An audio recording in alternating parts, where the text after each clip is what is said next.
Scale of 1 to 10. What a hard right turn this is. Scale of 1 to 10, confidence they can right the ship. Can the Broncos, after the 70-point thrashing by the Miami Dolphins, turn it around? What is your... So 10 is your confidence that they can. Maximum confidence. 1 is no confidence at all. What do you got? Well, I'm going to go like...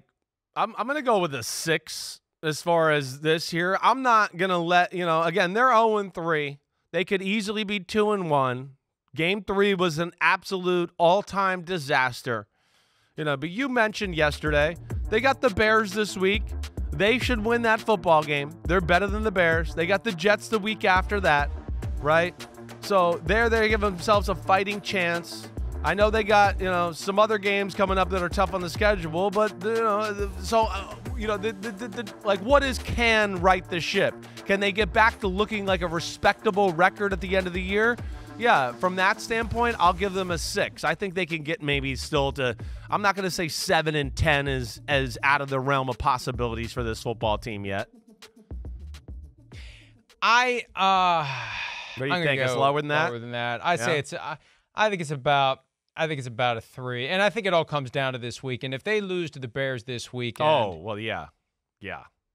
That may be it. I would because, like to as I said yesterday, you need to get buy-in from the players, and you give up 70 points.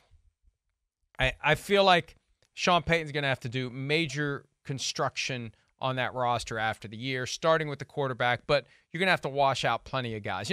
When Deion showed up at Colorado, he was able to say, all you guys who were part of 1-11, get the hell out. We don't want you here. Right. We're going to use the transfer portal to fill up the team. But you got salary cap consequences. You can't just fire everybody and start over again, even if that's what Sean Payton would like to do. So I'm at about, did I say 3? If I didn't say 3, I'm saying it now. Yep. How about this? Before we do a number for the Raiders, let's hear from Raiders receiver Davante Adams. The Raiders are 1-2, but Adams pretty frustrated. Have a listen to what he said yesterday.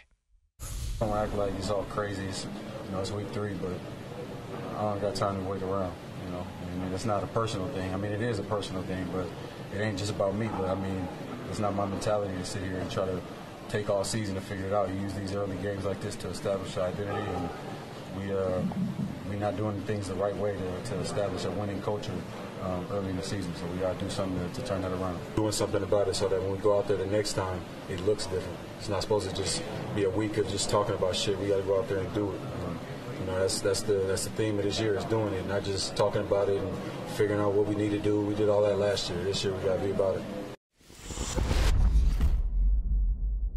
We dropped so many S-bombs now they didn't even bother to bleep it out when somebody That's else right. says it during media availability. Look, hey, what is today? Tuesday, week 3. We got 5 weeks left of the trade window. How can you not look at Davante Adams as a potential trade target for other teams that are trying to beef up the position? And why would the Raiders insist on keeping him? It was a 2-year deal anyway, as a practical matter. 2 years fully guaranteed, year to year after that. He's not going to want to be there after this year the way things are going. Why not get value for him? Why not basically say, here's his contract, here's an auction, who's willing to offer us the most to take over this contract that we just signed a year and a half ago with Davante Adams? And it sure sounds like he'd welcome that opportunity, Chris. Yeah, maybe he would. I don't know if the Raiders would, because then it makes it look like, wait, I thought he was part of the rebuild, and now it's another rebuild, and so that's where it's concerning. But I understand what he's saying here. I do. Think about where what he's talking about a little bit right now.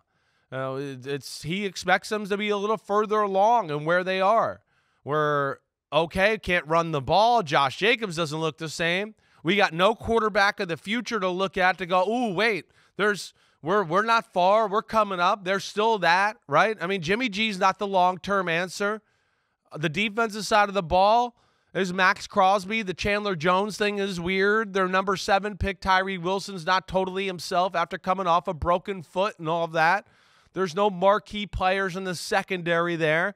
So I think he's looking at it going, damn, this is not going the way I expected it to go. And, yeah, he's not happy about it, especially at this point of his career where he knows he's starting to get into the territory of, like, I only got a few more years of being really damn good here and trying to get to a Super Bowl and win a Super Bowl. Last year was all about demonstrating that he could thrive from Without a number Rodgers. standpoint without Aaron Right. Rodgers. Yeah. Right. He admitted that after the fact. Now he's thinking about, I want to win. And there could be a team out there that is willing to give up the draft capital to bring in Devontae Adams, take on the contract, add him to their mix, and off they go. And we'll see how that plays out because we're still 5 weeks away. We'll know more as we get closer to the deadline. But I remember seeing early in the season, people were pegging the Raiders as a team that may be ready to sell. I was kind of at the trade deadline. And if they're going to stink, go ahead and do it. Right. Go ahead. No. I mean, it'd be interesting to see what happens with Adams there, and as if things start to go or continue to go south here, will they put him up? You know me, I was one of those that thought the Raiders might be a sneaky pain in the butt. But like after 3 weeks, I'm to the running game, the way the offensive line's played. I mean, it's kind of shocking. Last year they were blowing people off the ball. This year, I mean, they're in the backfield every play. Josh Jacobs, he's the perfect example of this is why you don't hold out. He's not in shape. He doesn't look the same. He's hurt his cause here. For now, he wants another long-term contract after this? That didn't help. Hey. Yeah. Chandler Jones This is why situation. the Raiders should have yanked the tender. Look, we support the running backs getting paid, but the way this played out, the Raiders should have yanked the tender, not giving him more money to show up late.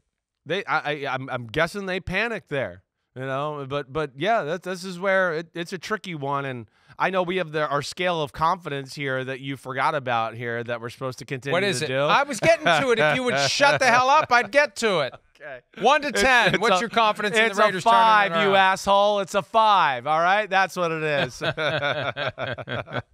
I'll go 3 again for the Raiders. I don't have much confidence in them. Then again, I didn't anyway. All right, Kevin O'Connell, Vikings coach, on the issues the team suddenly has with not holding on to the football. Have a listen.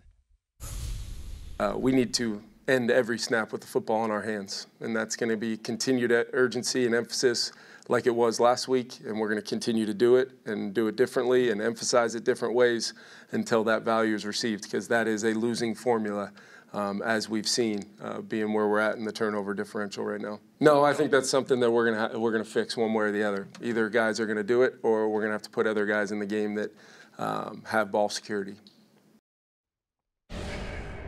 Easier said than done. I mean, T.J. Hawkinson's the guy who had the ball ripped out of his hands on Sunday. You're not benching the guy you just gave a big pile of money to. I'm thinking of, remember the Friday Night Lights movie where the dad duct taped the ball into the kid's arms? Right. I don't know what you can do to get them to better hold on to the football, but at the same time it becomes mentality for the offensive players, and defensive players who are facing the Vikings are even more motivated to try to punch the ball out because they know there's ball security issues. No, I think that's what you do. I mean, it is one of those things where you go, how did this become a thing, right? I've been on some teams that have dealt with this issue where you go like, man, we didn't fumble in the preseason, training camp, it wasn't an issue, and all of a sudden we got a disease of fumbling the football, and you got to try to find something to put the focus on it. Whether it's like the first period of practice is all ball security. We're going to be a little annoying after we warm up. We're going to do these drills. We got to do it.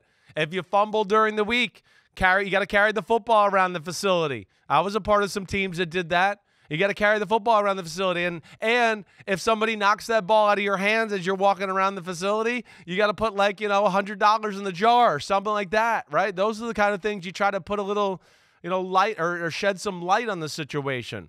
But yeah, it's killing your Vikings right now. It really is. It's shocking because in a lot of ways, you guys are doing some good things. It's the only thing that's worse than last year in a lot of ways is the turnover issue. And that's really, killing you guys. Yeah, thank you. Thank you to quit saying you guys. You guys, this year. I was fine with it last year. Don't associate me with that mess this year. All right, confidence they can turn it around. For me, it's still a 6 because I think that they can repair things on the fly. They're in a division where who knows what the Lions and Packers are going to be. They've got a chance, the Vikings do, to kind of move towards second place because the Lions and Packers play each other on Thursday night, and the Vikings still play Green Bay twice and Detroit twice. So there's a long way to go. They just need to get a win this weekend. If they lose to Carolina this weekend, it's done because they got the Chiefs next week. Yeah. But if they beat the Panthers, they can start moving in the right direction. And who knows, at home, loud day, I don't know. Maybe they get lucky and they could take They play a close game with the Chiefs, and maybe you flip the coin and it comes up heads. Yeah, that's right. So I'll go 6. It's yeah. I think I'm going to join the 6 parade with you there. I'm not, I don't look at it and go, oh, they're going to right the ship and I think they're going to go to the playoffs. I don't see that. But can they right the ship and can we be in late November going, damn, if the Vikings win those last 4 games or whatever and get some help, they might fall into the playoffs? Yeah, I think they can get back to that point. I can. It's self-inflicted wounds in a lot of ways right now with Minnesota. You haven't been outclassed in any game. You really outplayed the Bucs, screwed that up. Really? Went toe-to-toe with the Eagles, who were not at their best, and the turnovers killed you there. And then last week, we know you could have won the football game as well. So, yeah, it's unfortunate for you guys. Arrgh. Hi, it's Mike Florio. Thanks for watching PFT on YouTube. Hit subscribe for the latest news and analysis from Pro Football Talk.